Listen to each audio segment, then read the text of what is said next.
आखिर मेरा पति और मेरी ननद रात को बंद कमरे में क्या करते थे। जब मैंने देखा तो मेरे होश उड़ गए, क्योंकि मेरी शादी हुए आज तीसरा दिन था, मगर मेरा पति मेरे कमरे में सोने की बजाय मेरी ननद के कमरे में सोता था। मैं पूछती तो कहता कि मेरी बहन को एक बीमारी है, रात होते ही उसको दौरे पड़ते हैं और वो अपनी जान लेने की कोशिश करती है। एक रात अचानक मैं अपनी ननद के कमरे में गई तो मेरे पैरों तले से ज़मीन निकल गई, क्योंकि वह तो मेरी ननद के साथ आज मेरी शादी थी और हर लड़की की तरह ही मेरे दिल में भी हजारों अरमान थे और मैं बस यही चाहती थी कि मेरा पति बहुत प्यार और मोहब्बत करने वाला हो और बहुत ही ज़्यादा इज्जत करने वाला हो। पार्लर में जब मैं दुल्हन बनकर तैयार हुई थी और खुद को शीशे में देखा तो खुद को पहचान नहीं पाई थी। दिल में बस यही ख्वाहिश थी कि आज मेरा पति मुझे पसंद करे और मुझे पूरी ज़िंदगी इज्जत, सम्मान और मोहब्बत के साथ रखे। पार्लर वाली ने जब मुझे तैयार कर दिया तो कहा, आज तो तुम बहुत ही खूबसूरत लग रही हो। तुम्हारा पति तुम्हें देखते ही अपने होश खो देगा, तुम्हारा दीवाना हो जाएगा। और ये सुनकर मैं शर्मा गई। मैं पार्लर से अपनी सहेलियों के साथ मैरिज हॉल की तरफ जा ही रही थी कि अचानक गाड़ी सिग्नल पर रुकी। मैंने टाइम पास के लिए इधर उधर देखना शुरू किया। एक दृश्य देखकर मुझे बहुत ज़्यादा हैरत हुई। हमारे साथ जो गाड़ी थी उसमें एक लड़का और एक लड़की बैठे हुए थे। हैरानी वाली बात ये नहीं थी, बल्कि ये थी कि वो लड़की तो मेरी ननद थी। मेरी ननद को तो इस वक्त मैरिज हॉल में होना चाहिए था, क्योंकि मुझे मेरी माँ ने फ़ोन करके बताया था कि बारात आ चुकी है, तो ये इस वक्त इस लड़के के साथ यहाँ क्या कर रही हैं और फिर ये लड़का कौन है। मेरी ननद ने उस वक्त जीन्स टी शर्ट पहन रखी थी और जिस तरह से आराम से बैठी हुई थी उससे साफ पता लग रहा था कि मेरी ननद का शादी में आने का कोई इरादा नहीं। मैं हैरत से आंखें फाड़े उस गाड़ी की तरफ देख रही थी। तभी अचानक सिग्नल खुल गया। मुझे लगा शायद उसने भी मुझे देख लिया है, क्योंकि अब वो गाड़ी दूसरी तरफ मुड़ गई थी। मैं बहुत परेशान हो गई थी। इसी तरह खुद से उलझती हुई मैरिज हॉल पहुंची। बारात आ चुकी थी। पूरा मैरिज हॉल भरा हुआ था।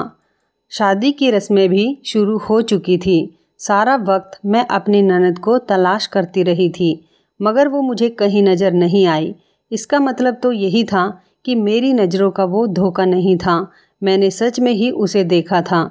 जब मेरी शादी हो गई तो मैंने अपने पति से कहा, अपनी बहन को तो बुलाइए। मुझे मुबारकबाद भी नहीं दी। मेरा पति कहने लगा, अच्छा, मैं उसे तलाश करके आता हूँ, यही कहीं मेहमानों में बैठी होगी। मुझे पूरा विश्वास था कि वह नहीं मिलेगी, मगर मेरी तो हैरत की हद ना रही जब पति के साथ उसे आते हुए देखा। उस वक्त तो कोई और लड़की लग रही थी। सुंदर सा लहंगा पहने, हाथों में मैचिंग चूड़ियाँ और फुल मेकअप। ऐसा लग रहा था कि उस गाड़ी में ये थी या फिर कोई और, लेकिन मेरे दिल में शक तो था। लेकिन ये मौका ऐसा नहीं था कि मैं अपनी तरफ से अपनी ननद से सवाल जवाब करती, इसलिए मुस्कुराकर उससे मिलने लगी। लेकिन शक मेरे दिल में बैठ चुका था। जब विदाई होने लगी तो मेरी ननद कहने लगी, भाई आप भाभी के साथ एक गाड़ी में चले जाएं, मैं दूसरी गाड़ी में आ जाती हूँ। इससे पहले मेरी ननद दूसरी गाड़ी की तरफ बढ़ती, मेरे पति ने जल्दी से उसका हाथ पकड़कर उसी गाड़ी में बैठा दिया और कहने लगा, तुम जानती हो ना, 2 मिनट भी मेरी नज़रों से तुम दूर नहीं हो सकती। अगर तुम मुझसे दूर हो जाती हो तो मुझे तुम्हारी चिंता होने लगती है। मेरी ननद मुस्कुराते हुए गाड़ी के अंदर बैठ गई। मैं उन बहन भाई की आंखों ही आंखों में होने वाली बातों को समझने की कोशिश कर रही थी कि आखिर उन दोनों के बीच क्या चल रहा है, मगर अपनी कोशिश में नाकाम रही। गाड़ी घर के आगे रुकी। मेरी ननद ही मुझे एक कमरे में छोड़ने आई। मुझे बेड पर बैठाकर कहने लगी, भाई को आज की रात इस कमरे से बाहर मत निकलने देना, वरना पछताओगी। उसके अजीबोगरीब बात पर मैं दंग रह गई, लेकिन कुछ बोल नहीं सकी, बस चुप रह गई। मैंने सोचा, लगता है इसका दिमाग खराब है। भला शादी की पहली रात कोई पति अपनी पत्नी को छोड़कर कहाँ जाएगा। वो मुझे अजीब से अंदाज में देखते हुए चली गई। थोड़ी देर में मेरा पति अंदर आ गया। वो बहुत जल्दी में था। उसने कमरे में आते ही अलमारी से एक डिब्बी निकाली और मुझे देखकर कहने लगा, इसमें तुम्हारी मुंह दिखाई का गिफ्ट है। मैं अभी जा रहा हूँ, सुबह बात करते हैं। वो बात तो ख़त्म करके जा चुका था और मैं सदमे की हालत में बैठी रह गई। ये सब आनन फानन में हुआ था और मुझे कुछ कहने का मौका भी नहीं मिला था। मुझे अचानक ही अपनी ननद की बातें याद आई। उसने कहा था कि अपने पति को अपने पास रखना, कहीं बाहर मत जाने देना। तो इसका मतलब तो यही था कि उसे मालूम था कि आज की रात भी मेरा पति बाहर जाने वाला है। वो मेरे साथ रात नहीं गुजारेगा। ये सवाल मेरे दिमाग में आते चले गए और ये सब सवाल मेरे दिमाग में शक भी पैदा कर रहे थे। मेरे साथ कुछ गलत तो नहीं होने वाला। मैं इस परिवार को अभी ठीक से जानती तक भी नहीं थी। ननद से भी बस वो 2-4 मुलाकातें ही हुई थी और मैं उसको अभी तक समझ नहीं पाई थी। दूसरी तरफ मेरा पति राजन था।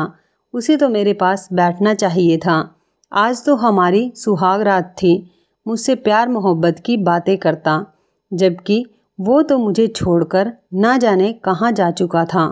ये शादी एक रिश्ते कराने वाली मेरी दूर की मौसी ने कराई थी।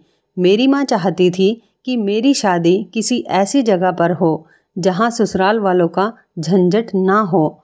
जानने वालों में तो मेरे जोड़ का रिश्ता था नहीं और आसपास से जो लोग रिश्ते के सिलसिले में आते थे उन्हें मेरी माँ खुद मना कर देती थी। कहती, मैं अपनी बेटी की शादी ऐसे ही खानदान में करूँगी जहाँ लड़का अकेला हो, ताकि मेरी बेटी राज करे। मेरी माँ ने खुद 20 साल तक जॉइंट फैमिली में गुजारे थे। वहाँ रोज़ लड़ाइयाँ होती। मेरी दादी, मेरी ताई, मेरी चाची ने मेरी माँ का जीना मुश्किल कर दिया था। हम जितने साल उस घर में रहे, हमें सुख चैन नहीं मिल सका था। कभी बुआ पहुँच जाती तो कभी चाची या फिर ताई जी। जरा जरा सी बात पर घर में हंगामा मच जाता। इससे बचने के लिए ही मेरी माँ ने मेरे पापा पर जोर डाला कि अलग घर पर रहो, लेकिन मेरे पापा अपनों से अलग होना नहीं चाहते थे। यहाँ तक कि एक दिन उन्होंने खुद उस घर से निकलने का फैसला कर ही लिया। उस दिन मेरी बड़ी बहन के सिलसिले में कुछ लोग आए थे और यह बात चाची और ताई को गवारा नहीं थी। उन्होंने जानबूझकर घर में लड़ाई शुरू कर दी और ऊंची आवाज़ में मेरी बहन पर झूठे इल्ज़ाम लगाने लगी। वो लोग अच्छे खाते पीते घर के लोग थे और हमारी बहुत ख्वाहिश थी कि दीदी की शादी वहाँ पर हो जाए, मगर उन लोगों ने यह कहकर इनकार कर दिया कि उनको हमारे घर का माहौल पसंद नहीं आया। उस दिन मेरे पापा को एहसास हुआ कि अलग घर लेकर ही रहना ज़्यादा ठीक रहेगा। फिर हम लोग किराए के मकान में शिफ्ट हुए। कुछ समय बाद मेरी दीदी की शादी हुई, मगर वो भी भरे पूरे खानदान में गई थी। बेचारी हर वक्त अपने ससुराल वालों के रोने रोती रहती और कुढ़ती रहती। इसलिए मेरी माँ ने यह फैसला किया था कि मेरी शादी किसी छोटे परिवार में करेगी जहाँ लड़का अकेला हो। हालांकि मेरे पापा ने कहा था, क्योंकि अकेले लड़के पर हम कैसे भरोसा कर सकते हैं। माँ बाप होते हैं, भाई बहन होते हैं, तो लड़का उनकी नज़रों में होता है और उसके बिगड़ने के चांस कम होते हैं। लेकिन अकेला लड़का जल्दी ही बहक जाता है और गलत कामों में पड़ जाता है। ऐसे ही हम किसी अकेले अनजान लड़के को अपनी लड़की नहीं सौंप सकते। लेकिन मेरी माँ ने तो सोच लिया था और वह उसे पूरा करना चाहती थी। बहुत मुश्किल से यह रिश्ता मिला था। लड़के की सिर्फ एक ही बहन थी। वो अच्छे खाते पीते लोग थे और माँ को यह रिश्ता बहुत पसंद आया। इसलिए रिश्ता करवाने वाली से कहा, जो भी हो मेरी बेटी का वहीं पर रिश्ता पक्का कराओ। नसीब में यही था, इसलिए यही शादी हो गई। मैंने अपनी माँ से कहा भी था कि अनजान लोग हैं, इसलिए अच्छी तरह पता करवा लें, मगर मेरी माँ ने कहा कि मैंने सब कुछ पता करवा लिया है, लड़का बहुत ही अच्छा है। मैं सोच सोच कर परेशान हो रही थी कि शादी की पहली रात ही राजन मुझे यूँ छोड़कर कहाँ चला गया। ऐसा तो तभी होता है जब पति गलत काम में पड़ा हुआ हो, यानी कि पति का कहीं दूसरी औरत से चक्कर हो। सारी रात मेरी परेशानी में गुजरी। मैं अपने पति का इंतजार करती रही, लेकिन वो नहीं आया। सुबह 5 बजे मैंने सोचा अपनी ननद से जाकर पूछती हूँ, उसे तो ज़रूर पता होगा कि उसका भाई कहाँ है। मैंने अपनी ननद के कमरे के दरवाजे पर दस्तक दी और यह देखकर मेरे चेहरे का रंग उड़ गया कि दरवाज़ा तो मेरे पति राजन ने खोला था। मैं एकदम चौंक गई। वो अपनी बहन के कमरे में क्या कर रहा था? मेरे चेहरे के एक्सप्रेशन एकदम से बदल गए थे। मैं गुस्से में बिना कुछ कहे अपने कमरे में चली आई। उस वक्त मुझे बहुत गुस्सा आ रहा था कि वो अपनी बहन के कमरे में क्यों था। मुझे गलत नहीं सोचना चाहिए था। मैं सारे गलत ख्याल दिल से निकाल देना चाहती थी, लेकिन हालात मेरे दिल में शक पैदा कर रहे थे। राजन मेरे पीछे पीछे चला आया और कहने लगा, मेरी बहन बीमार है, थोड़ी सी दिमागी मरीज भी है। उसे रात में दौरे पड़ते हैं और अक्सर वह खुद को नुकसान पहुंचा देती है, इसलिए मुझे रात को उसके पास रुकना पड़ता है ताकि वो खुद को नुकसान ना पहुंचा सके। जब राजन ने यह बात मुझे बताई तो मुझे शर्मिंदगी हुई कि कितना अच्छा, कितना ख्याल करने वाला इंसान है, और मैं उस पर शक कर रही थी। कुछ देर बाद उसकी बहन भी उठ गई। सारा दिन मेरी ननद मेरे साथ साथ रही थी। घर में खूब सारे मेहमान इकट्ठा थे, क्योंकि अभी शादी की कुछ और रस्में बाकी बची थी। मेरी मुंह दिखाई भी हो रही थी। सारा समय मेरी ननद मेरे साथ ही रही और मेहमानों से हंस हंस कर बातें भी कर रही थी। उसे देखकर तो बिल्कुल भी नहीं लग रहा था कि वो दिमागी मरीज हो सकती है। रात को फिर राजन यही कहकर कमरे से बाहर चला गया कि मुझे अपनी बहन के कमरे में सोना पड़ेगा। वो चला गया और मैं सोचने लगी कि उसे अगर अपनी बहन का ही ख्याल रखना था तो फिर शादी ही क्यों की। ऐसा भला कब तक चलता रहेगा? कब तक रोज़ रात को वो अपनी बहन के कमरे में जाकर सोया करेगा? मैं 2 दिन की दुल्हन थी, मेरे भी कुछ अरमान थे, लेकिन राजन को तो मेरे अरमानों की कोई परवाह ही नहीं थी। तीसरी रात भी राजन अपनी बहन के कमरे में जाकर सो गया। आज तीसरा दिन था और मैं इन सब बातों से बुरी तरह तंग आ गई थी। चौथी रात में भी जब राजन अपनी बहन के कमरे में चला गया तो मुझे उस समय बहुत ज़्यादा गुस्सा आ गया। मैं बेड पर करवटें बदलती रही, लेकिन मुझे नींद नहीं आ रही थी। रात के 1 बजे जाकर मैंने अपनी ननद के कमरे का दरवाज़ा खटखटाया, लेकिन शायद वो दोनों गहरी नींद में सोए हुए थे। उन्होंने दरवाज़ा नहीं खोला। ये सब क्या हो रहा था? दरवाज़ा क्यों नहीं खोल रहे थे? मुझे बहुत गुस्सा आ रहा था। काफ़ी देर दरवाज़ा खटखटाने के बाद मैं अपने कमरे में आ गई। सुबह जब राजन कमरे में आया तो मैं उस पर बरस पड़ी और पूछा, रात को तुमने दरवाज़ा क्यों नहीं खोला? तो वो मुझे तसल्ली देते हुए कहने लगा कि मैं गहरी नींद में था, इसलिए पता नहीं चल सका। मैंने राजन से कहा कि तुम अपनी बहन के कमरे में सोते हो तो दरवाज़ा लॉक क्यों होता है? दरवाज़ा खुला रखा करो। मेरे सवाल पर वह बौखला गया और एकदम घबरा भी गया। कहने लगा, तुम्हें बताया तो था कि वो दिमागी मरीज है और उसे दौरे पड़ते हैं, इसलिए उसकी सुरक्षा को ध्यान में रखते हुए मैं कमरे को लॉक कर देता हूँ। लेकिन मैं किसी भी तरह राजन का पीछा छोड़ने को तैयार नहीं थी। मैंने कहा, तुम्हें यही डर है ना? तो मैं तुम्हारी बहन के साथ सो जाया करूँगी, उसका ख्याल रखूँगी, तुम अपने कमरे में सोया करो। मेरा ऐसा कहने पर राजन का मुंह खुला का खुला रह गया। उसके पास अब कुछ कहने के लिए बचा ही नहीं था। तभी अचानक बोला, जब तक मेरी बहन ठीक नहीं हो जाती मैं किसी को भी उसके पास या उसको किसी के पास नहीं आने दे सकता। मैं रोने लगी। राजन ने मुझे चुप भी नहीं करवाया और चला गया।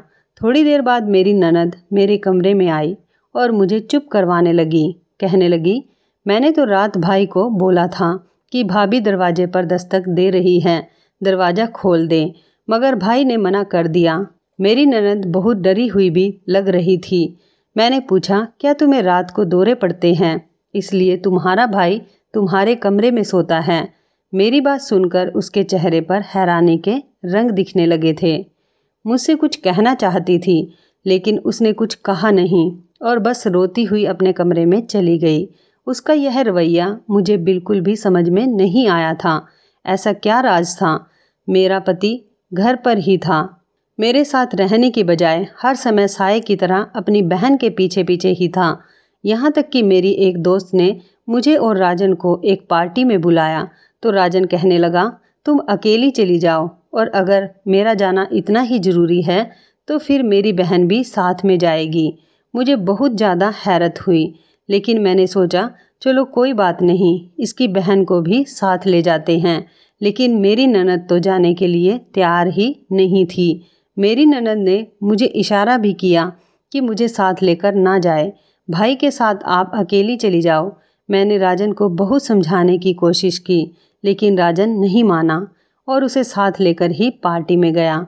मैंने महसूस किया था कि मेरी ननद मेरे पति से काफ़ी डरती है, और मैंने यह भी नोट किया था कि राजन मेरी ननद पर बहुत सख्ती करता है।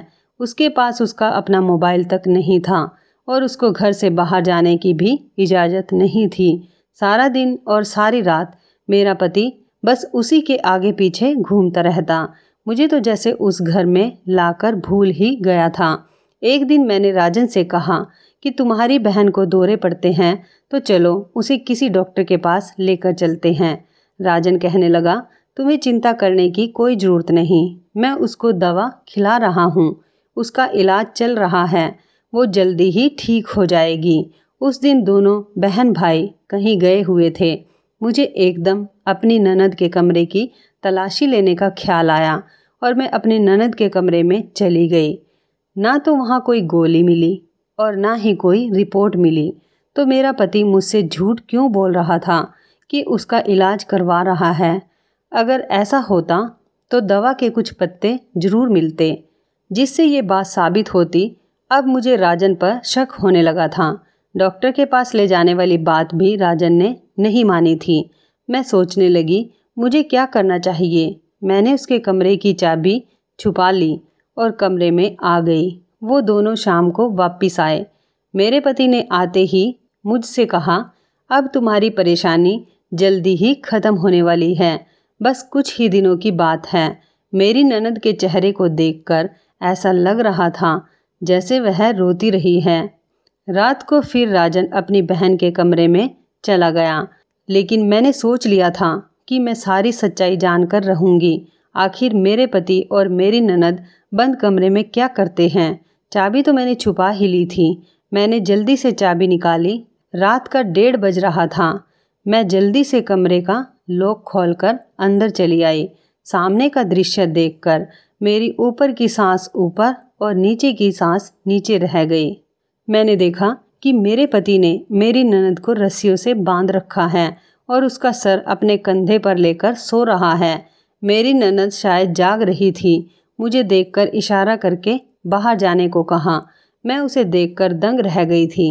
मैं राजन को जगाकर पूछना चाहती थी कि ये सब क्या है, मगर जब मेरी ननद ने मेरे आगे हाथ जोड़ दिए तो मैं बाहर आ गई। अपनी ननद की ये हालत देखकर मैं आ गई थी। अब तो मुझे मेरी ननद दिमागी मरीज नहीं बल्कि राजन दिमागी मरीज लग रहा था। पूरी रात मुझे नींद नहीं आई। मेरे दिलो दिमाग में हजारों सवाल चल रहे थे। मैं राजन से पूछना चाहती थी कि आखिर उसने अपनी बहन को बांध करके क्यों रखा है। इसी उलझन में पूरी रात गुजर गई। सुबह होते ही मैंने बहाना बनाकर अपनी ननद को अपने कमरे में बुलाया और उससे पूछा कि रात को जो कुछ मैंने देखा वो सब क्या था। तो मेरी ननद मेरी बात सुनकर रोने लगी और कहने लगी, जब से मम्मी और पापा इस दुनिया से गए हैं मेरे भाई का रवैया मुझसे बदल गया है। सारी प्रॉपर्टी पर वो अपना हक समझते हैं और रोज़ मुझसे कहते हैं कि अपने हिस्से की दौलत मेरे नाम कर दो। मेरे पापा अपनी सारी दौलत को हम दोनों बहन भाई के नाम आधी आधी कर गए हैं। मैं मना करती हूँ तो वो मुझे मारते हैं और मुझे परेशान करते हैं। रात को भी मुझे बांध देते हैं। वो मुझे हर पल तकलीफ़ देते हैं जिससे कि मैं डर जाऊं और अपने हिस्से की प्रॉपर्टी उनके नाम कर दूं। मगर मैं ऐसा हरगिज़ नहीं करूंगी। अगर मैंने भाई को सारी प्रॉपर्टी दे दी तब भी भाई उसको अपने पास नहीं रखेंगे। मेरा भाई गलत आदतों में पड़ा हुआ है।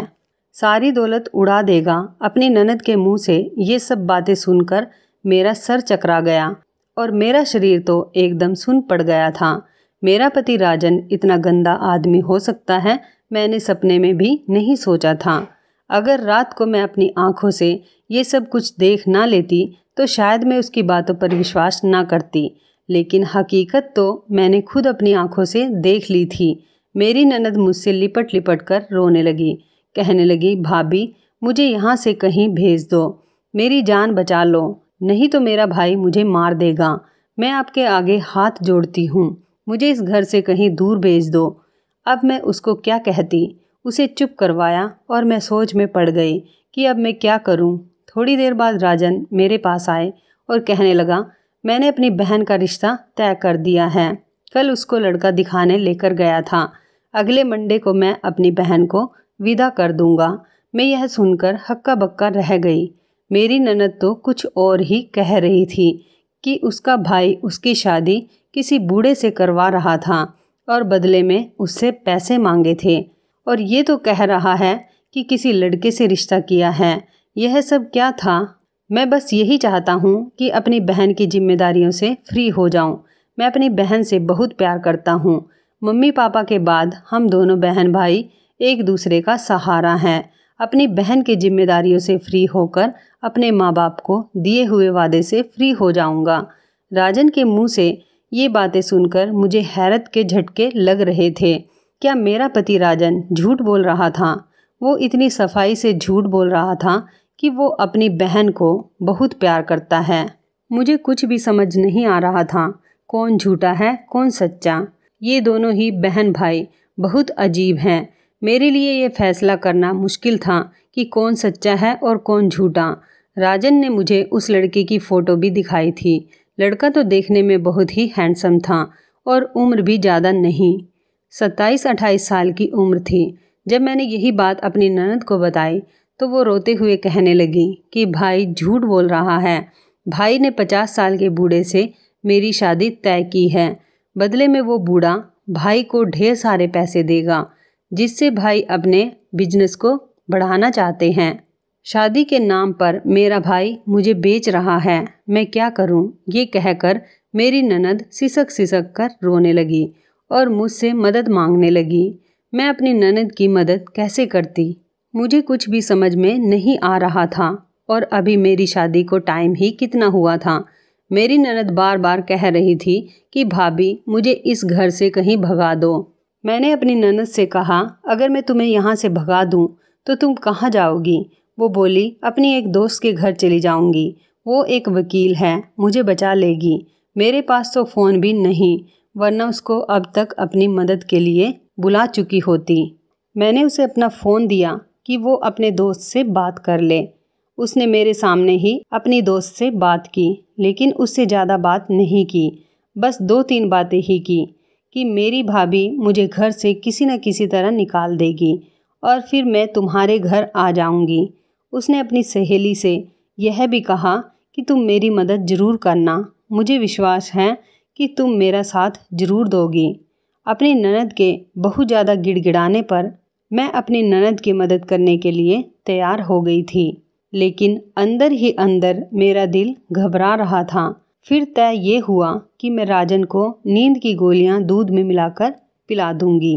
राजन के सोने के बाद किसी बहाने उसे रात को अपनी गाड़ी में छुपाकर उसकी दोस्त के घर पर छोड़ दूंगी, क्योंकि ड्राइवर को भी राजन ने सख्त आदेश दे रखे थे कि मेरी बहन कहीं भी बाहर नहीं जाने पाए। जैसे ही रात के 10 बजे मैंने राजन को सुला दिया।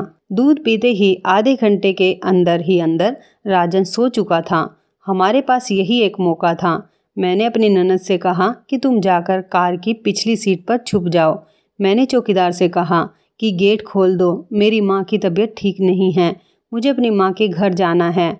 चौकीदार ने तुरंत गेट खोल दिया। मैं गाड़ी सड़क पर ले आई। कुछ ही देर में हम एक घर के सामने खड़े थे। मेरी ननद कहने लगी, भाभी आप अब घर चले जाओ, वरना हम फंस जाएंगे। लेकिन मैं उसे पूरी सुरक्षा के साथ घर के अंदर तक छोड़कर आना चाहती थी और उसकी दोस्त से मिलकर उसे कहना चाहती थी कि मेरी ननद का ख्याल रखना। मेरा इरादा यही था कि यहाँ से सीधा अपने घर जाऊँगी और अपने माँ बाप को अपने पति की सारी सच्चाई बता दूँगी। जो अपनी बहन का नहीं था वो मेरा कैसे होता। यही सोचकर मैं गाड़ी से नीचे उतरी थी कि तभी गेट खोलकर एक लड़का बाहर आया। उस लड़के को देखकर मैं एकदम से चौंक गई। ये तो वही लड़का था जिसको मैंने अपनी शादी वाले दिन अपनी ननद के साथ कार में देखा था। जब राजन को मैंने अपनी ननद पर इतनी सख्ती करते देखा था तो ये ख्याल मेरे दिमाग से निकल गया था कि उस दिन गाड़ी में मेरी ननद हो सकती है। मैंने सोचा कि वो कोई और लड़की होगी। मेरी ननद को इतनी आज़ादी कहाँ कि वो किसी लड़के के साथ अकेली गाड़ी में घूम सके। लेकिन आज जब मेरी ननद उस लड़के के पास आई और जब उस लड़के को मैंने देखा तो मैं चौंक गई। वो लड़का यहाँ क्या कर रहा है? मेरी ननद गाड़ी की दूसरी तरफ से निकलकर मुझसे कहने लगी, भाभी ये मेरे दोस्त का भाई है, मैं अंदर जा रही हूँ, आप घर जाएं। लेकिन मुझे कुछ गलत होने का अंदेशा हो रहा था। मैंने एकदम फैसला किया और अपनी ननद से कहा, गाड़ी में बैठो, हम वापस जा रहे हैं।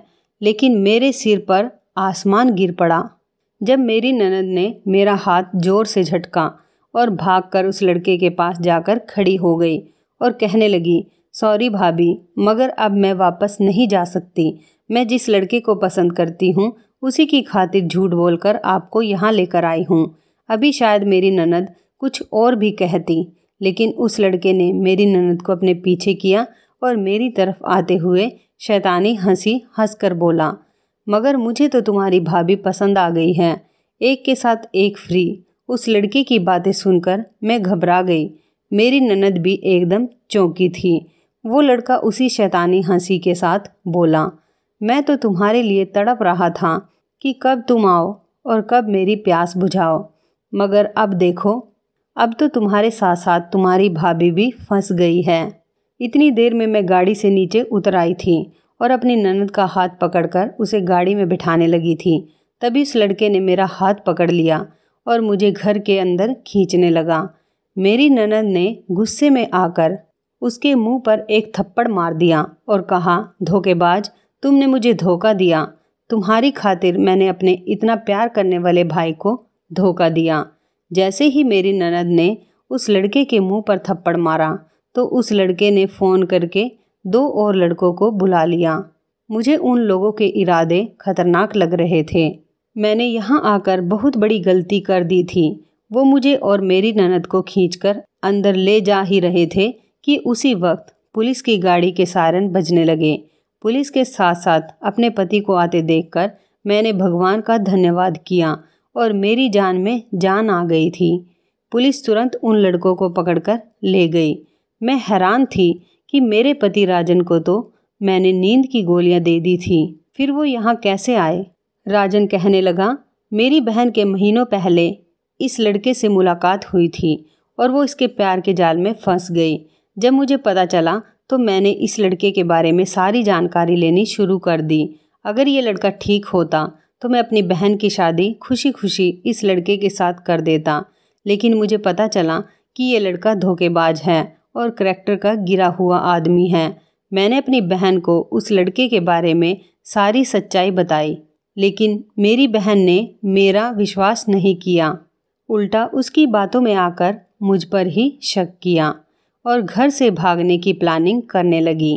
तब तक मेरी शादी का दिन आ गया था, इसलिए मैंने इस बार सख्ती की और उसे कमरे में बांधकर सोने लगा, क्योंकि ये दोबारा भागने की कोशिश कर चुकी थी और मैं नहीं चाहता था कि ये भागकर उस आवारा लड़के के हाथों अपनी ज़िंदगी बर्बाद कर ले।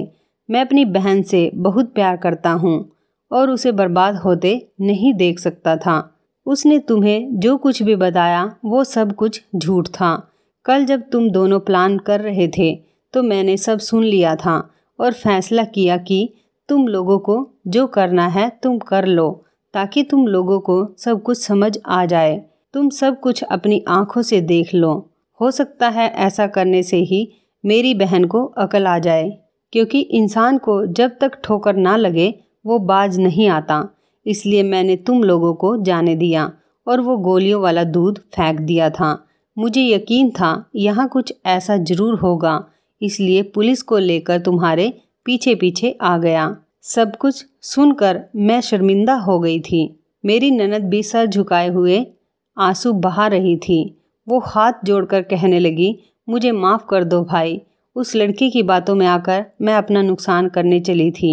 उसने मुझे धोखा दिया और मुझे आपके खिलाफ ही खड़ा कर दिया। मेरी ननद ने मुझसे भी माफ़ी मांगी। मैंने और राजन ने उसे माफ़ कर दिया क्योंकि उसे एहसास हो गया था हमारे लिए तो यही बहुत है। कुछ ही दिनों बाद हमने उसकी शादी कर दी। आज वो अपने घर में खुश है और मैं अपने पति राजन के साथ खुश हूँ। मेरा पति राजन एक अच्छा भाई होने के साथ साथ अच्छा पति भी है और साथ ही एक बहुत अच्छा इंसान भी है। ऐसे अच्छे इंसान किस्मत वालों को ही मिलते हैं और मैं बहुत किस्मत वाली थी कि राजन जैसा पति मुझे मिला। इसके लिए मैं परमात्मा को लाख लाख धन्यवाद देती हूँ। बस आज की कहानी यहीं तक। तो इस कहानी के बारे में आपकी क्या राय है, कमेंट करके ज़रूर बताइएगा। दोस्तों, आपको हमारी ये मज़ेदार कहानी आखिर मेरा पति और मेरी ननद रात को बंद कमरे में क्या करते कैसी लगी, आप हमें कमेंट बॉक्स में ज़रूर बताएं।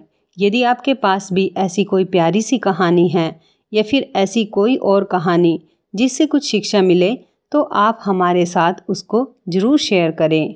दोस्तों, यदि आपको हमारी ये वीडियो अच्छी लगे तो आप हमारी इस वीडियो को लाइक शेयर ज़रूर करें और ऐसी ही दिल को छू लेने वाली प्रेरणादायक कहानियाँ सुनने के लिए हमारे चैनल को भी सब्सक्राइब करें।